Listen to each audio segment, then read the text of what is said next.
बिस्मिल्लाहिर्रहमानिर्रहीम। अस्सलाम वालेकुम स्टूडेंट्स। आज टॉपिक डिस्कस करने जा रहे हैं वो है प्रोजेक्ट मैनेजमेंट। सॉफ्टवेयर इंजीनियरिंग के अंदर प्रोजेक्ट मैनेजमेंट बहुत इम्पोर्टेंट एक एलिमेंट है। तो हमने कोई भी हमने अब सॉफ्टवेयर डेवलप करना है, वो उसकी जो एक मैनेजमेंट होती है, उसको कम स्टार्ट से लेके एंड तक उसकी कंप्लीशन जो होती है, तो वो बहुत इंपॉर्टेंट होती है। ठीक है, वो ओवरऑल हमारे एक प्रोजेक्ट होता है और उसकी मैनेजमेंट जो है वो बहुत इंपॉर्टेंट होती है, जिसकी बेस पे एक सक्सेसफुल ऑर्गेनाइजेशन अपने सॉफ्टवेयर को डिलीवर करती है। आज के इस लेक्चर में हम जो टॉपिक डिस्कस करेंगे वो दो सेगमेंट्स में होंगे। सबसे पहले हम सॉफ्टवेयर प्रोजेक्ट मैनेजमेंट के अंदर रिस्क मैनेजमेंट टॉपिक है हमारे पास, मैनेजिंग पीपल है और टीम वर्क है। उसके बाद फिर हम सॉफ्टवेयर प्रोजेक्ट मैनेजमेंट के हवाले से डिस्कस करेंगे, कुछ स्ट्रेटजीज डिस्कस करेंगे। तो सबसे पहले हम देखते हैं कि सॉफ्टवेयर प्रोजेक्ट मैनेजमेंट क्या होता है। सॉफ्टवेयर प्रोजेक्ट मैनेजमेंट बेसिकली आप इसको ये basically concern with activities involved in ensuring that the software is delivered on time and on schedule। Basically software project management जो हमारे पास ये समझ लें एक नंबर ऑफ एक्टिविटीज़ होती हैं, और हम बेसिकली उसमें सॉफ्टवेयर को एक प्रॉपर स्केजुअल और ऑन टाइम डिलीवर करते हैं, और उन तमाम एक्टिविटीज़ को बेसिकली हम प्रोजेक्ट मैनेजमेंट के अंदर लेके आते हैं। And in accordance with the requirements, यानी जो हमारे पास सॉफ्टवेयर है वो हमने डिलीवर करना है या हमने जो डिलीवर किया है उसके साथ कुछ रिक्वायरमेंट्स के मुताबिक जो है हम उसको डिलीवर करते हैं।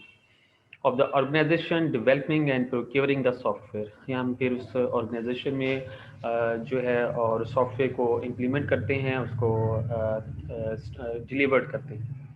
तो बेसिकली ये सॉफ्टवेयर प्रोजेक्ट मैनेजमेंट जो है ये बेसिकली सेट ऑफ एक्टिविटीज़ हैं। Project management is needed because software development is always subject to budget and schedule constraints that are set by the organization developing the software।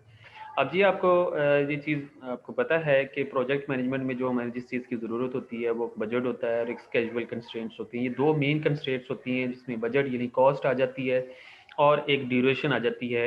ये दो constraints ऐसे हैं जो project की मैनेजमेंट में जिनकी हमें ज़रूरत होती है, और सॉफ्टवेयर डेवलपमेंट में हम इसको यूज़ करते हैं। और कोई भी ऑर्गेनाइजेशन जो है सॉफ्टवेयर डेवलपिंग जब कर रही होती है तो बेसिकली इन्हीं दो कंस्ट्रेंट्स के ऊपर जो है फोकस कर रही होती है। अब किसी भी प्रोजेक्ट को हमने सक्सेसफुल कंप्लीट करना है तो उसका कोई ना कोई सक्सेस क्राइटेरिया ज़रूर होता है जो कि हमें उसको सेट करना पड़ता है, उस क्राइटेरिया को रखना पड़ता है, और वो हमारा एक सक्सेस होती है। क्राइटेरिया क्या है? सबसे पहले क्राइटेरिया जो होना चाहिए सॉफ्टवेयर प्रोजेक्ट मैनेजमेंट के अंदर कि deliver the software to the customer at the agree time. मसलन क्राइटेरिया सबसे पहला हमारा कि आपने सॉफ्टवेयर जो कस्टमर है उसके साथ जो हमने टाइम एग्री किया है कि इस टाइम पे हमने आपको सॉफ्टवेयर डिलीवर करना है, that is the first criteria, जो कि एक मेन क्राइटेरिया है और इसी पे आपकी सक्सेस भी बेस करती है।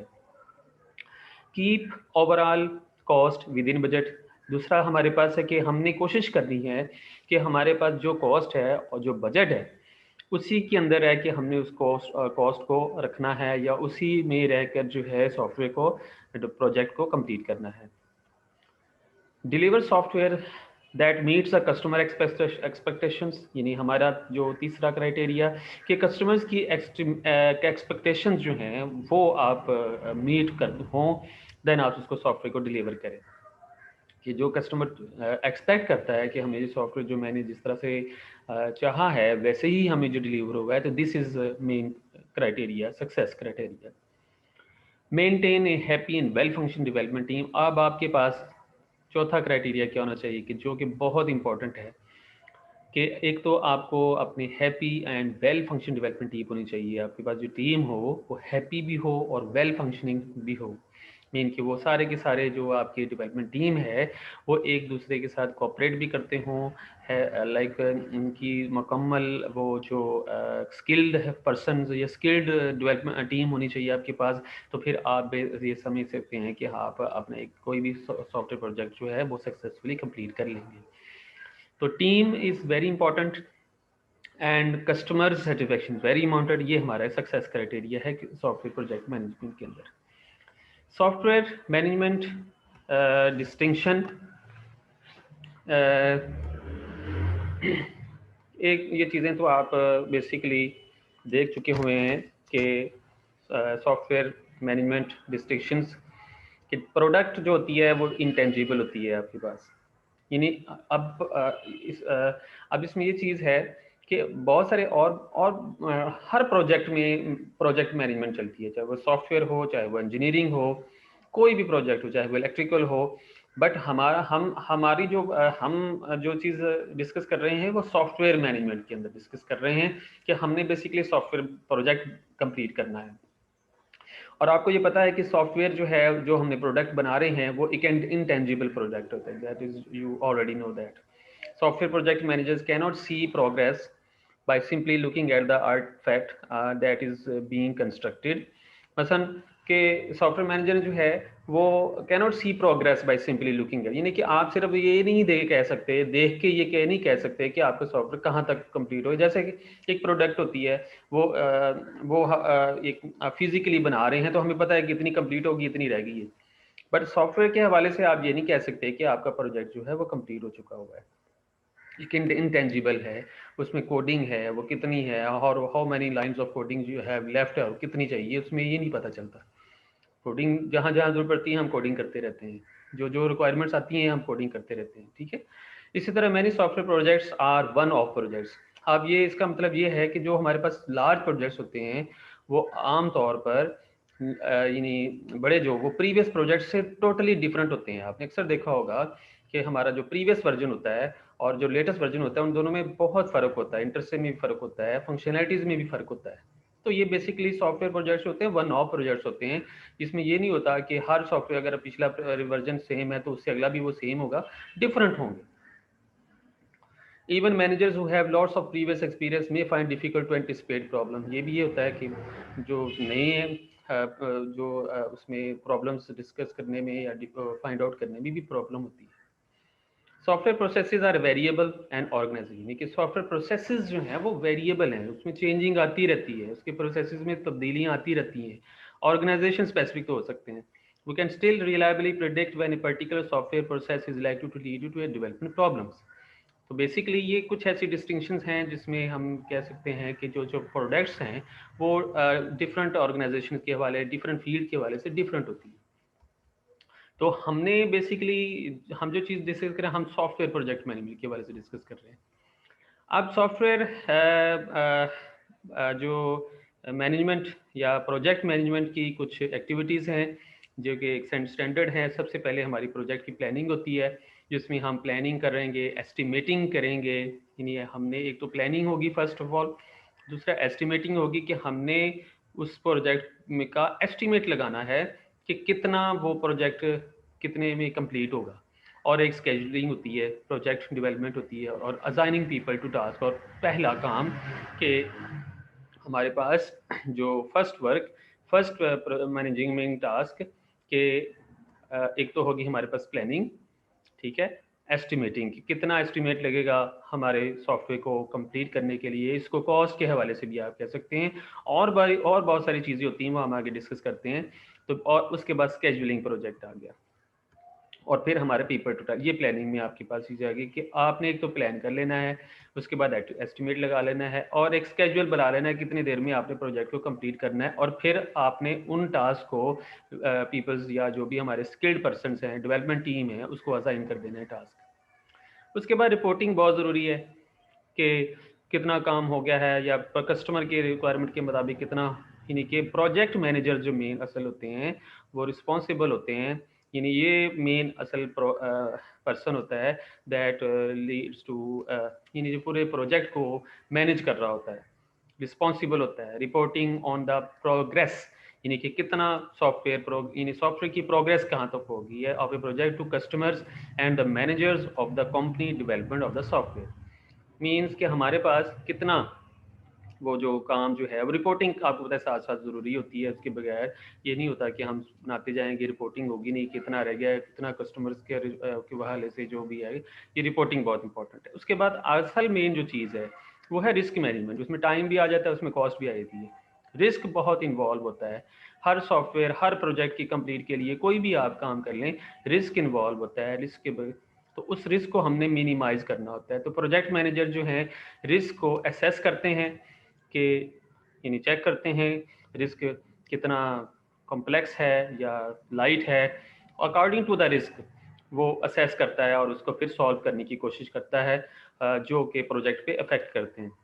और रिस्क कैसे होते हैं इसको तो बिल्कुल एक कीनली देखना चाहिए, क्योंकि पूरे प्रोजेक्ट की जो सक्सेसफुलनेस होती है वो इस रिस्क पर इन्वॉल्व होती है। रिस्क को हम जितना कम से कम करेंगे प्रोजेक्ट जो है उतना हमारा सक्सेसफुल होगा। Monitor these risk and take action when problems arise.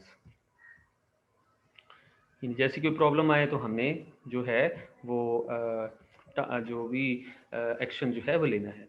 उसके बाद हमारे पास फर्दर जो है पीपल मैनेजमेंट है।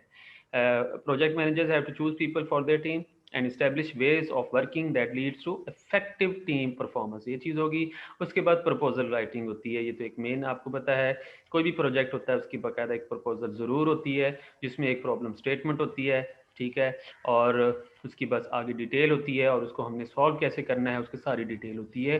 तो फर्स्ट स्टेज जो सॉफ्टवेयर प्रोजेक्ट की है में involve writing a proposal to win a contract. उस प्रपोजल से यानी कोई प्रपोजल ही, जैसे कि फॉर एग्जांपल आपको कोई हम प्रोजेक्ट दे देते हैं, आप उसकी पहले प्रपोजल तैयार करते हो, हम प्रपोजल चेक करते हैं और प्रपोजल आपको जब हमारे जो भी मसलन लाइक जो भी कॉन्ट्रैक्ट है हम देखते हैं कि यार ये प्रपोजल आपकी ठीक है इसमें या उसमें थोड़ी बहुत तब्दीली करनी है वो बता देंगे, नहीं तो आपका प्रोजेक्ट को उस प्रपोजल को सक्सेसफुल कर देंगे, हाँ भी इस पे काम करना शुरू कर दें, तो उस पे काम चलता है। तो ये मैनेजमेंट एक्टिविटीज मेन है, project planning, reporting, risk management और पीपल मैनेजमेंट और प्रपोजल राइटिंग।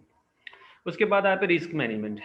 सबसे पहले देखते हैं रिस्क मैनेजमेंट जो है ये बेसिकली देखा जाए तो ये रिस्क मैनेजमेंट बहुत बड़ा टॉपिक है। हम इसकी ब्रीफ रिस्क जो है वो हम डिस्कस करेंगे। तो रिस्क बेसिकली एक एडवर्स सर्कमस्टेंस है, एक ऐसी ऐसी स्टेज होती है, ऐसी हालत होती है जो एक सवियर किस्म भी कह सकते हैं और जो अफेक्ट करता है प्रोजेक्ट के ऊपर। तो risk management is concern with identify risk and drawing a plan to minimize their effect on the project. और हम फिर क्या करते हैं कि उस प्रोजेक्ट पे जो हमारे पास रिस्क होते हैं उसको मिनिमाइज करते हैं। उसके बाद कैटेगरीज आ जाती हैं, प्रोजेक्ट्स की रिस्क आती हैं, वो किस पे इफेक्ट करते हैं, प्रोजेक्ट के रिस्क जो होते हैं वो किस पे इफेक्ट कर रहे होते हैं, वो बेसिकली स्केजुअल और रिसोर्सेज पे इफेक्ट कर रही है, जो मेन है असल जो प्रोजेक्ट की रिस्क होती है। प्रोडक्ट के रिस्क क्या होता है कि उसकी एक तो क्वालिटी के हवाले से उसकी परफॉर्मेंस कैसी है उस पर भी ये हमारे पास प्रोडक्ट के हवाले से है। प्रोजेक्ट के हवाले से स्केजुअल आ जाएगा और रिसोर्सेज आ जाएंगे उसमें, ठीक है। प्रोडक्ट के वाले से उसकी क्वालिटी आ जाएगी, परफॉर्मेंस आ जाएगी, यानी कि वो किस तरह से वो सॉफ्टवेयर वर्क कर रहा है उसकी परफॉर्मेंस को देखेंगे, ठीक है। फिर बिजनेस रिस्क आ जाते हैं कि अफेक्ट वो ऑर्गेनाइजेशन डेवलपमेंट और प्रोक्योरिंग द सॉफ्टवेयर, यानी उसमें जो हमारे पास जो बिजनेस जो ऑर्गेनाइजेशन होती है उसकी जिसको आप यानी डेवलपिंग हो रही हो या जो है वो ऑर्गेनाइजेशन यानी डेवलप कर रही हो सॉफ्टवेयर को हवाले से, या कोई सॉफ्टवेयर ऑब्टेन कर रही हो, यानी उन दोनों के हवाले से। अगर सॉफ्टवेयर यानी जो जिस ऑर्गेनाइजेशन को हमने बना के दिया है उसका भी वो बिजनेस रिस्क इसमें इन्वॉल्व होता है, और जो ऑर्गेनाइजेशन ये सॉफ्टवेयर डेवलप कर रही होती है उसके पे भी बिजनेस रिस्क इफेक्ट करेगा। मसलन कि हम एक ऑर्गेनाइजेशन उसने बना के दिया है, अगर वो सक्सेसफुल बना के दे देगी और जो और जो कस्टमर होगा या जो अदर ऑर्गेनाइजेशंस होगी वो उसकी सक्सेसफुल चलेगा तो उसके लिए भी फायदा होगा और जो जिसने बना के दिया उसके लिए फायदा। तो बिजनेस रिस्क इन्वॉल्व है क्योंकि हमने इस जो सॉफ्टवेयर बना के देना है वो बेसिकली बिजनेस ही हमने करना है, बेसिक मकसद तो बिजनेस करना है। तो बिजनेस रिस्क इन्वॉल्व होते हैं चाहे कोई सॉफ्टवेयर बना के दे रही है ऑर्गेनाइजेशन या कोई ले रही है सॉफ्टवेयर, ठीक है। इसके बाद नेक्स्ट हम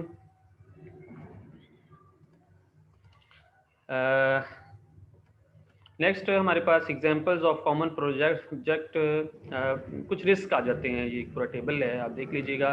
स्टाफ टर्नओवर होता है, मैनेजमेंट चेंज होती है, हार्डवेयर अनअवेलेबिलिटी होती है। इसके इफेक्ट्स कैसे कैसे पड़ते हैं प्रोजेक्ट के ऊपर है। स्टाफ का टर्नओवर, स्टाफ चेंज होता रहता है या स्टाफ को एक्सपीरियंस लेना पड़ता है, कुछ छोड़ भी जाते हैं। फिर मैनेजमेंट का चेंजिंग, मैनेजमेंट भी चेंज हो जाती है, बाजू का ऐसे होता है, ये भी प्रोजेक्ट पे असर करता है। ये वो रिसोर्सेज हैं जो कि प्रोजेक्ट के ऊपर बेस करते हैं। फिर रिक्वायरमेंट बाजू का चेंज हो जाती है, उस पर भी रिस्क इन्वॉल्व आ जाते हैं, प्रोजेक्ट और प्रोडक्ट दोनों में आ जाती है। स्पेसिफिकेशन डिलेज हो जाती हैं, साइज अंडर एस्टिमेट हो जाता है, केस टूल्स अंडर परफॉर्मेंस हो जाती है, ये प्रोडक्ट में आ जाता है कि हम केस टूल्स यूज़ करते हैं, आपको पता है डिफरेंट, तो उसकी अंडर परफॉर्मेंस होती है वो। इसी तरह टेक्नोलॉजी भी चेंज हो सकती है, ये बिजनेस में आ जाता है, और प्रोडक्ट की कॉम्पिटिशन में। रिस्क मैनेजमेंट में हमारे पास रिस्क सबसे पहले प्रोसेस आ जाता है, रिस्क आइडेंटिफिकेशन, रिस्क एनालिसिस, यानी आइडेंटिफिकेशन में आइडेंटिफाई हम करेंगे, प्रोडक्ट बिजनेस रिस्क आ जाती है इसके अंदर। रिस्क एनालिसिस के अंदर assess and the likelihood and consequence of these risk analysis के अंदर के उसमें इम्कानात कितने हैं और क्या नताइज हमें या कोई रिजल्ट्स क्या मिल सकते हैं रिस्क एनालिसिस के अंदर, कि assess the likelihood and consequences of these risk. Risk planning, draw plans to avoid minimize effect of risk. Risk की प्लानिंग हम करते हैं, हम उसको मिनिमाइज करने के लिए रिस्क की मॉनिटरिंग होती है, उसको साथ साथ मॉनिटर करना है आपने। रिस्क मैनेजमेंट प्रोसेस में आपके पास सबसे पहला स्टेप रिस्क आइडेंटिफिकेशन है, ठीक है। उसके बाद हम रिस्क, उसमें हर लिस्ट ऑफ पोटेंशियल रिस्क होते हैं, नंबर ऑफ लिस्ट्स होती हैं, वो आइडेंटिफाई हो जाती हैं, फिर उसकी एनालिसिस करेंगे, फिर हम प्रायोरिटाइज रिस्क लिस्ट लिखेंगे कि जो जो ऐसी रिस्क हैं जिनको हमने, जो प्रायोरिटाइज्ड बेस्ड हैं, जिनको रिमूव करना, मिनिमाइज करना ज़रूरी होता है। फिर इसकी प्लानिंग आ जाएगी, और उसके बाद रिस्क की मॉनिटरिंग, और फिर रिस्क की असेसमेंट आ जाती है। तो ये सारा इस तरह से साइकिल जो है, ये रिस्क मैनेजमेंट प्रोसेस में हम रिस्क की आइडेंटिफिकेशन, एनालिसिस, प्लानिंग और मॉनिटरिंग करते हैं।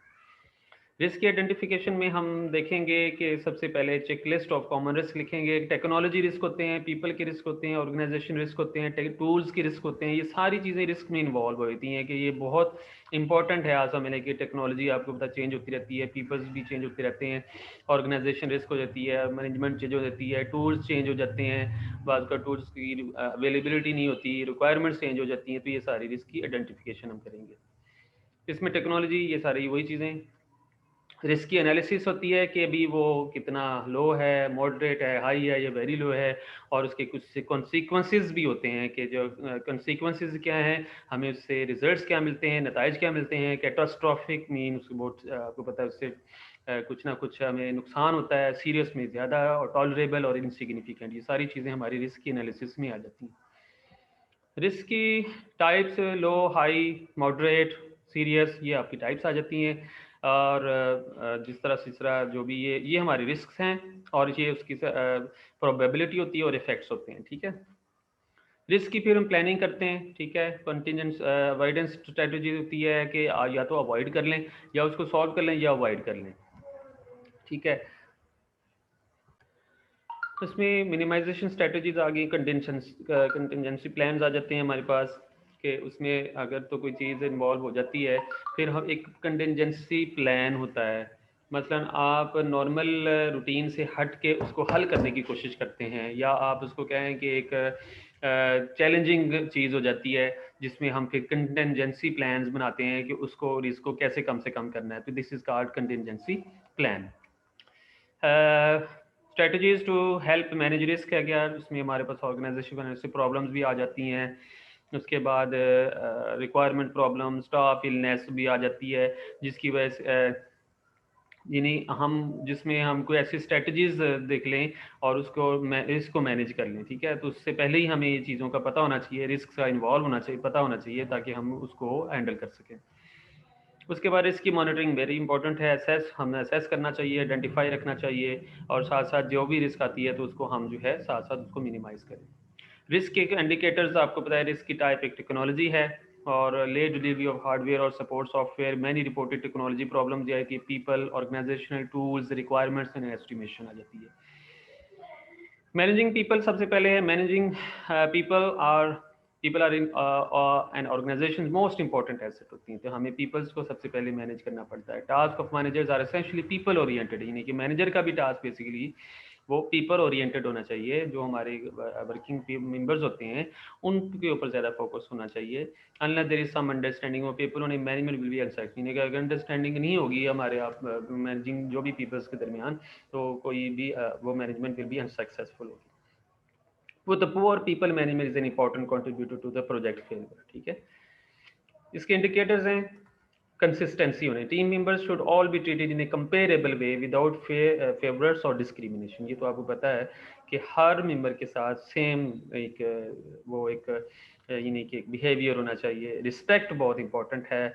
Different team members have different skills and these, तो ये प्रोजेक्ट मैनेजमेंट के अंदर वेरी इंपॉर्टेंट, चाहे वो सॉफ्टवेयर है चाहे कोई अदर प्रोजेक्ट्स हैं, तो इसमें सबसे इंपॉर्टेंट हमारे पास रिस्पेक्ट है। तो बोथ ऑल द मेंबर्स जो टीम मेंबर्स हैं उन जो डिफरेंट स्किल्स के हवाले से भी हैं, उनके को आपस में आपने जो भी डिफरेंसेस भी क्या देखने हैं, आप रिस्पेक्ट के हवाले से हमने सबको करना है। Inclusion all involve all team members, यानी सबको इंक्लूड करें, सबको शामिल करें, कोई किसी को अवॉइड ना करें। ऑनेस्टी आ जाती है। ठीक है, फिर मोटिवेटिंग पीपल, मोटिवेशन बहुत ही साथ साथ जो भी प्रोजेक्ट मैनेजर होता है वो अपने पीपल्स को मोटिवेट रखे, मोटिवेशन से वो अपना काम करें उनके। फिर साथ साथ मोटिवेशन आपको पता है कॉम्प्लेक्स इशू है, but appears that there are different types of motivation way कि पीपल बेसिक नीड्स की हमें उनको ज़रूरत होती है, पर्सनल नीड्स की ज़रूरत क्या है, एक सेल्फ है और सेल्फ रिस्पेक्ट और सेल्फ एस्टीम है। कि एक हर बंदे की एक एस्टीम होती है, उसकी एक सेल्फ रिस्पेक्ट होती है, उसको एक रिस्पेक्ट चाहिए होती है, दिस इज सेल्फ एस्टीम। ठीक है, तो बेसिकली वो हर पीपल को उसके मुताबिक मोटिवेट करे।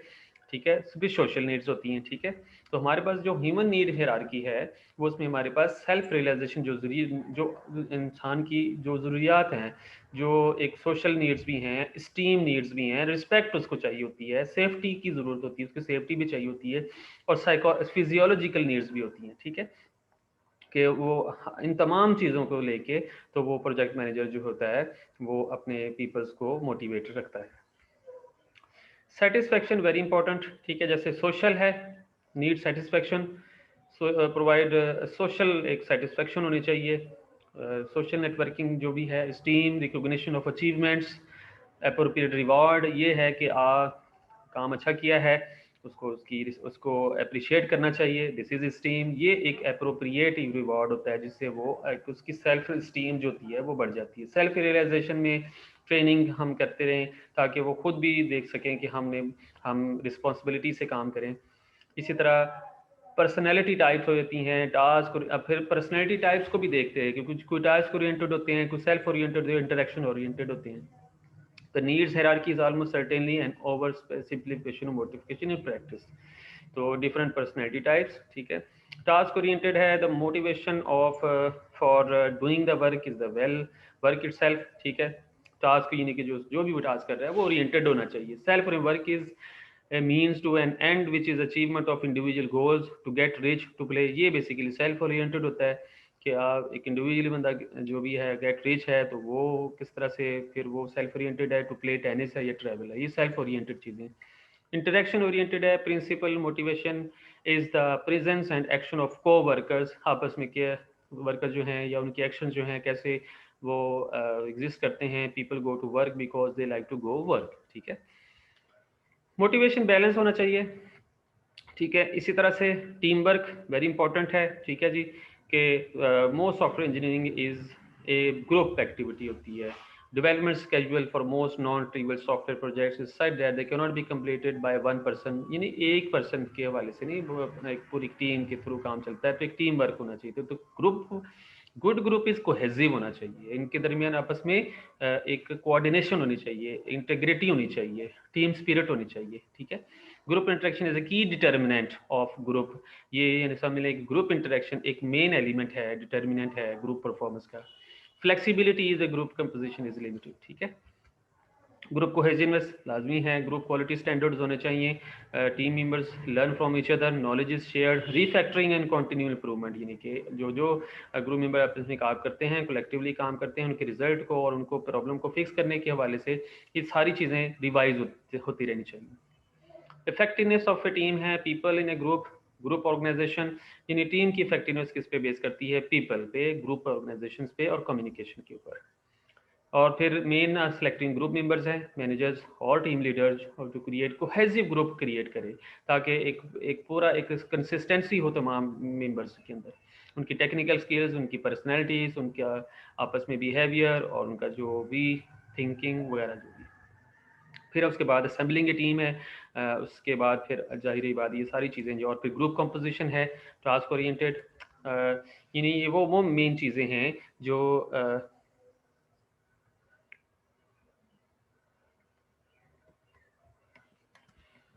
हो गया।